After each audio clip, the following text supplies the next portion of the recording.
Hi everyone, welcome. We're a small group, but small groups have a way of being very, very powerful and setting in motion things that last and last and last. Okay, the panel today is basically to try and explore the kinds of dialogues, conversations, attitudinal reflections that have been going on between Singapore and America. And I just want to set the ball rolling by doing two things. One is very quickly introduce the Singaporean members of the panel. That's firstly Su-Chen Christine Lim.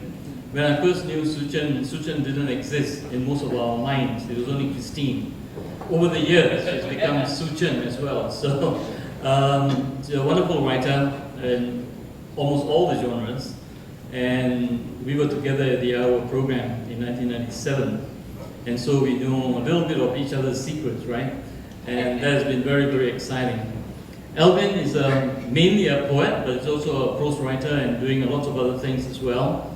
And runs, in fact, a very, very interesting center with a great deal of power potential, as I told him once, the Literary Center in Singapore. So I really hope that that will grow and grow.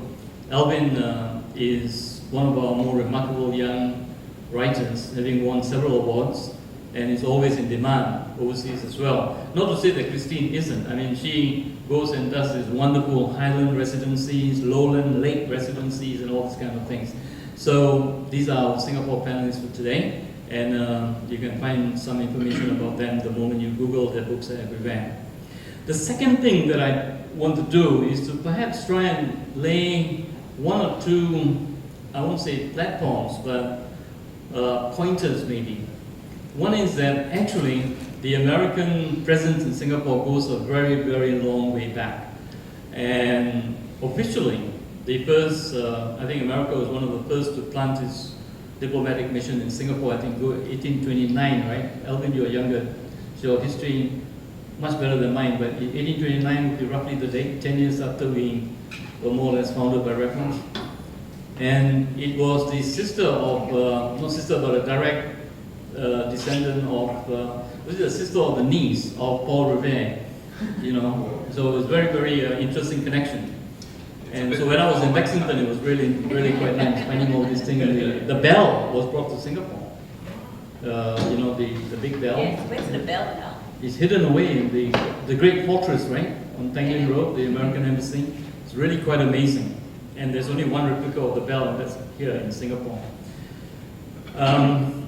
Well, that's one side of the story. The second side of the story, which interests me, is that unlike the political, social, and economic relationships, the cultural side, particularly the literary side of culture, that particular relationship between America and Singapore is not yet even mid-mature, right? Forget about saying fully mature. I mean, it's like, it's very much in its infancy. And maybe we can try to eke out some reasons or some explanations as to why that is the case and what exactly has been happening. I must say that the Singapore US Embassy, when I was a student at the university, when they recruited the Singaporean side of people, they immediately also thought of people who would be the future political leaders of Singapore, not the literary people or the cultural leaders. And that has been a gap in the relationship in a broad way. And this also reflects when Singaporeans go to America.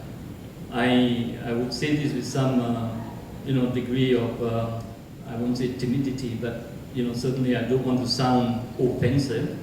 And do give offense, I beg great pardon, but in large parts of America, Singapore is nothing but a wonderful city-state to come and maybe now gamble and have some nice, wonderful time and go back. I mean, beyond that, most of America remains ignorant of Singapore. And this is, I think, something that we really want to set straight, because for every one American that gets the passport to come to Singapore, I think there are like 10 Singaporeans who go to America. So it's kind of imbalanced relationship at the moment. Of course, America being America, I think when they do come, they really, actually do fall in love. But we also had a problem in the Clinton years when the Michael Fay incident came about. And that was a traumatic one. because it was quite unfortunate, and some of us were right in the fray of it. But over time, we've had some, I think, wonderful experiences. I remember when the Iraq War came and there were all these war things going on, the American embassy was quite unnerved by the fact that something like 600 cultural types had assembled in the substation. You know, you were there, remember? Yes. Reading poems, you know, doing all kinds of things and all of that. And so we've had an interesting, and I know the ambassador that just left Singapore was given the express directive by Congress before approving his appointment. He was an Obama appointee, but he was given express sort of direction that his major task would be to democratize Singapore even more. And that was very, very interesting. So this is roughly what I want to lay. This is the broad sketch. And perhaps I might begin by asking Ravi. I think you're the youngest, no, Alvin might be the youngest. I'm not sure who is younger, but anyway, I'll guess first, right? So, Ravi, when you think about this whole notion of Singapore-American literary experience, what comes to your mind? Like, what are the two things that immediately you want to think about and share with us? Oh, the fine food that I've been eating.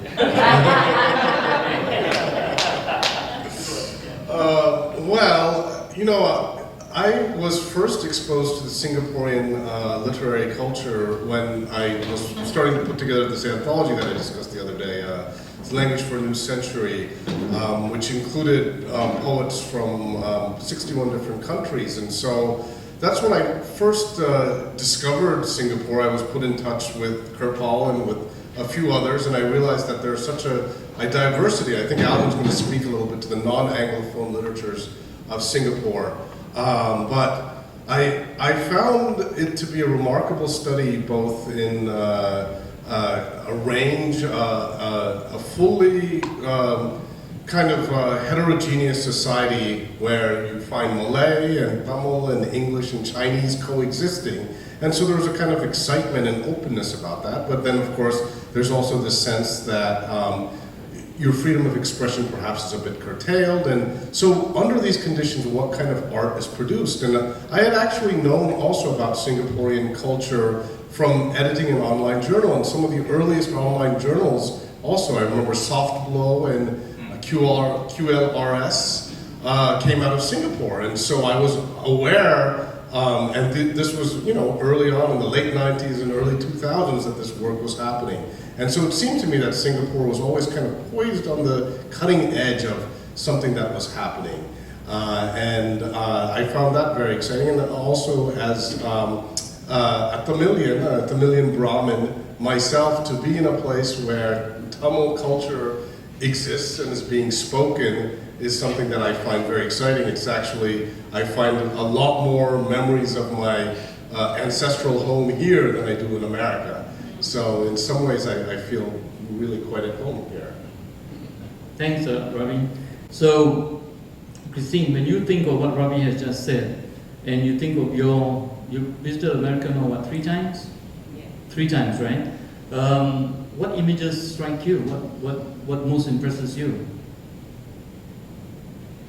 Well, my first encounter with American literature began when I returned to university as an adult student to do my honors degree. And I met Professor Victor Lee. You remember him? Sure. And he introduced me to this novel, Woman Warrior.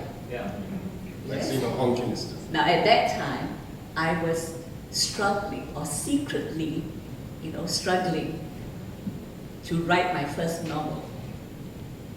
And I wanted to look for somebody, a writer whom I can study, but who has not, you know, who doesn't have a ton of critical writings about him or her, you know. And I found, oh, Woman Warrior, just published, and in the whole world, we did a library search, only 2 reviews of her novel. I read Woman Warrior, it spoke to me, all the legends she mentioned, I grew up with. I could even critique her legends and how she had done that. So I could write a whole honest essay for my graduation on Woman Warrior without having to do any other research. Yes. And 5 years ago, Professor Victor Lee told me that actually my essay was the first academic essay on her, you know. And that was my encounter, and that opened my eyes. But I refused to visit America because of all the involvement in Vietnam, in the Vietnam War and all that. So when I was first approached by the American embassy, I said, no, I don't want to go to America. Then the woman said, oh, all the more you must come. And then they offered me the Fulbright, and that's how I ended up in the, Iowa writing program, you know. And that was my first visit to the US, and I gave a talk on coming west and encountering east at Prairie Lights. Because it's in the heart of Iowa City, 4 a.m. on a wintry, blizzardly morning. I walked through Iowa City while you were sleeping, Kabal. We were there together with one of the writers and discovered Zen Center. It must have been this time, Yeah. around this time of the year, right? Because it's No, January. Oh, January. January, you know. And But she stayed on. yes. Ah. Mhm.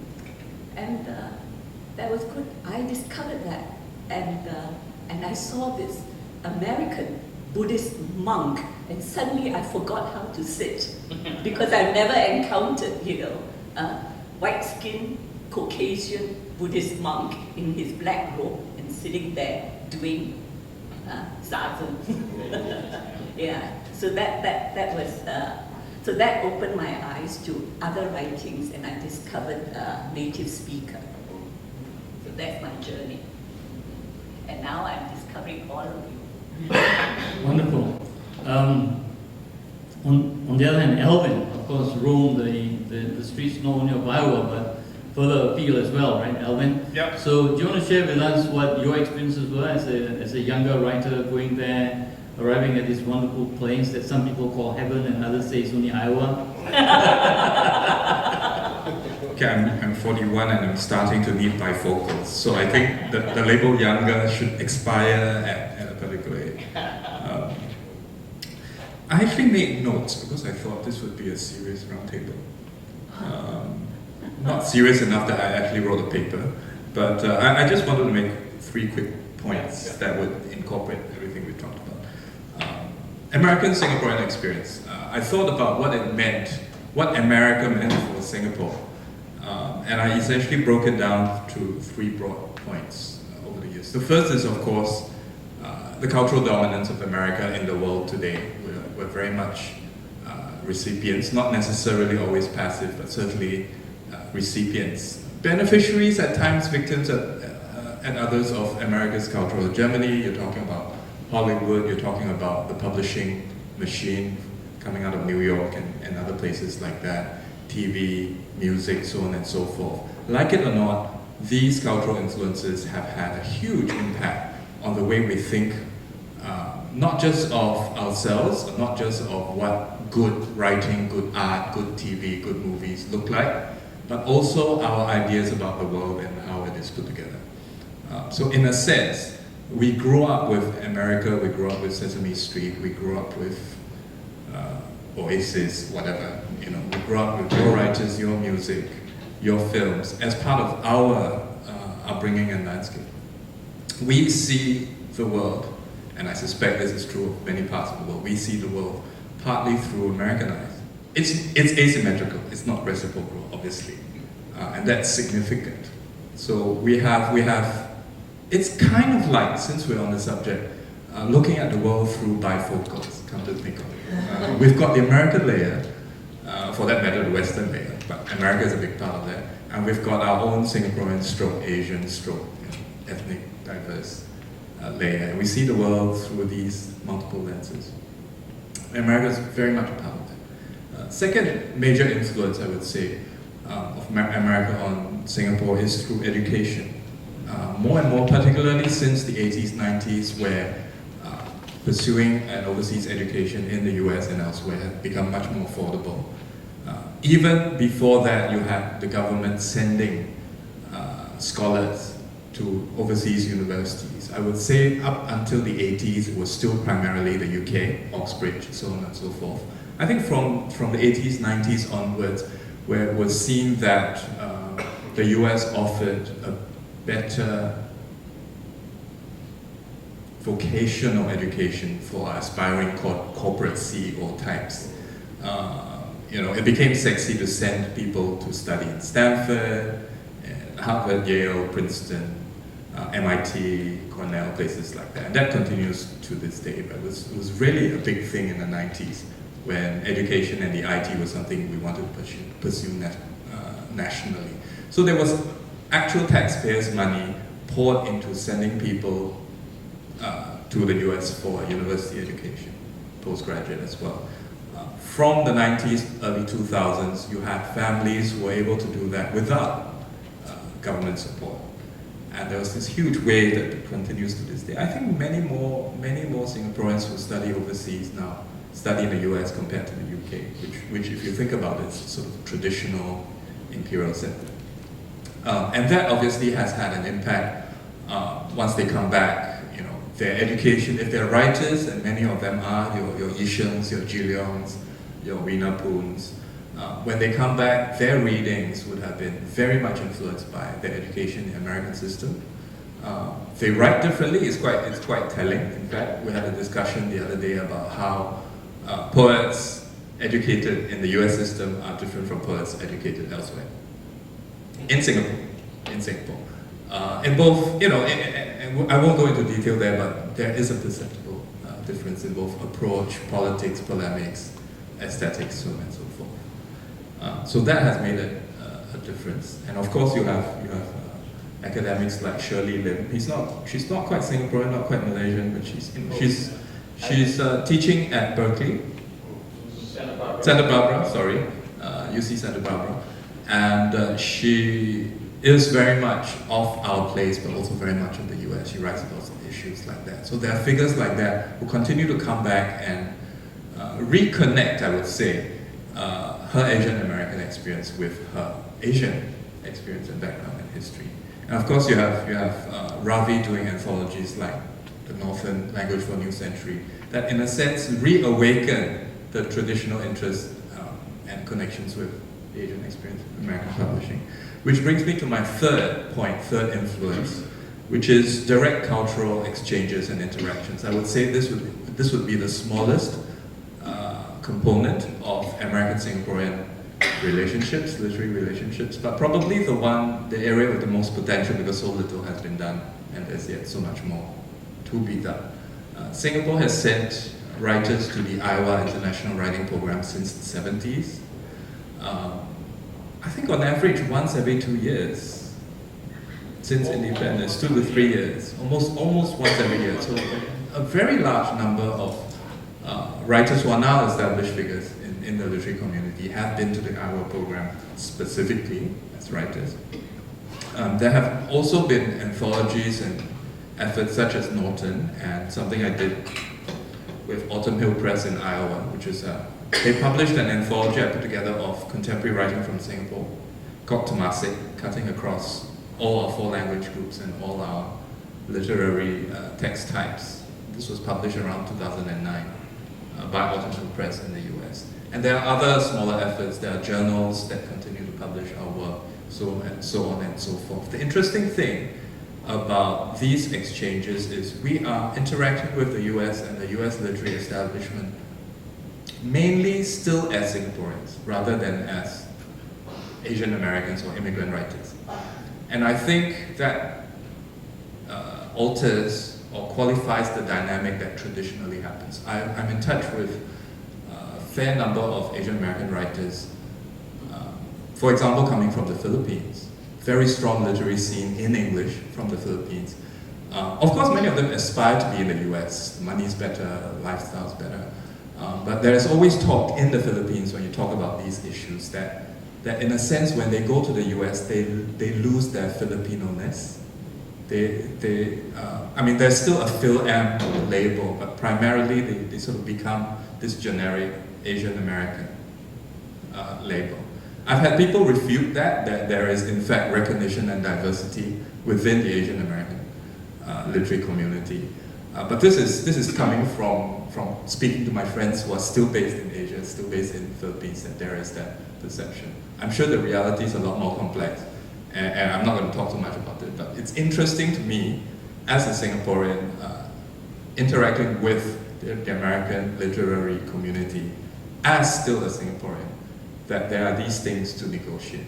And Ji Leong Koh talks about this a fair bit as well. On a very personal note, I enjoyed my time in Iowa. We all have our Iowa stories, which we will not reveal except to fellow Iowa alumni. What happens in Iowa stays in Iowa, enough said. Practical experiences. I spent a year in Virginia when my missus was pursuing her postgraduate degree, and it was quite eye-opening. I had direct experience of the healthcare system when my daughter was hospitalized. Not good. I had direct experience of the income gap in Charlottesville, Virginia. It was quite stark. If you were middle class and above, you lived very well indeed. Vineyards, bookstores, and so on. But the other side of the fence was quite invisible, except when you went to Walmart. Being Singaporeans, you sort of go to Walmart because it's cheap, and you didn't know that people above a certain income group do not go to Walmart, and certainly do not eat at McDonald's in Walmart. But it was quite striking to us, some of these socioeconomic developments. My sister has also married an American, so we've lost her to Seattle. She works for Microsoft now. So there is every opportunity to go visit her now that we have family there. So there's that extra dimension. I now literally have family. I had some notes about how a Singaporean writer, still Singaporean but living in the US, Weena Poon, approaches this whole issue, this whole negotiation of what it means to be a writer in the US, what it means to be an American writer, what it means to be a Singaporean writer, when she tried to publish Lions in Winter and Proper Care of Horses in the US. They said it wasn't American enough. Yeah.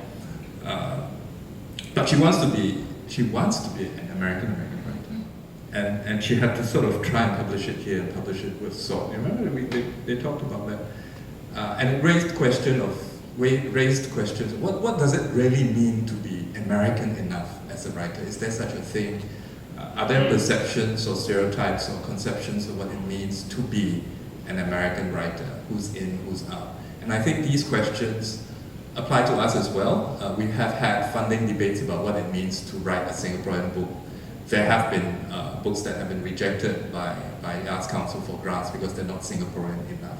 So I think, relatively young countries built on immigration, relatively affluent, relatively diverse. In that sense, America and Singapore have stories to tell each other, and we share some of the same conversations. Interesting to do more of that. Hope to do more in the future. Yeah, that's it. I think you touched on some very pertinent points, but apart from the large influences and all of that, at a personal level, it's very interesting that, since you mentioned Weena Poon, when she wrote to me to write the introduction to her collection, it was very interesting because one of the personal issues is that in America, she has a small readership. In Singapore, at that point, she had practically zero readership because she was not known, right? However, the fact that she wanted to come back in a way and trace origins is something that a lot of other people who are also in America, like Colin Goh, Che Yu, many of our writers, I've got an actor, right, or a Hollywood actor now living in LA. So these people, they have a kind of bifurcated personality because they either remain psychically or spiritually in Singapore, body-wise in America, or they inhabit the psyche of Americans and then realize that their body habits are very Singaporean, in terms of the way they talk or the way they eat, and the way their hands gesture and gesticulate and all of that. But I wanted to shift the discussion just a little so that I can bring Sean in here from a very different sort of angle. That is that I think when I joined the university's English department in 1969 as a student, Enright, Dennis Enright, the late Dennis Enright, was in his last semester as head. He didn't ever believe that American literature was good enough to be taught at the university. And I remember my generation, Sun Bo Kim, the late Sun Bo Kim, all of us, right, were always saying, why don't we study American literature? This whole thing. There are lots of European and others, but no American. But it took 3 years before the first ever course was offered by Chua Cheng Lock, another ex-Singaporean, who had come from Fresno, visiting Singapore as a visiting prof. He wanted to be here, but his wife, who was South Japanese, didn't quite like the climate here. But Chua Cheng Lock, I think, was very instrumental in introducing American literature and planting it. And then, of course, Victor came 2 years after Chua Cheng Lock, and Chua Cheng Lock was going back. So, Sean, what I want to ask you is, as a professor in the English department, as somebody who deals with writers and writing, and especially people who are reading these writers and writing, what's your impression of this kind of cross-national dialogue?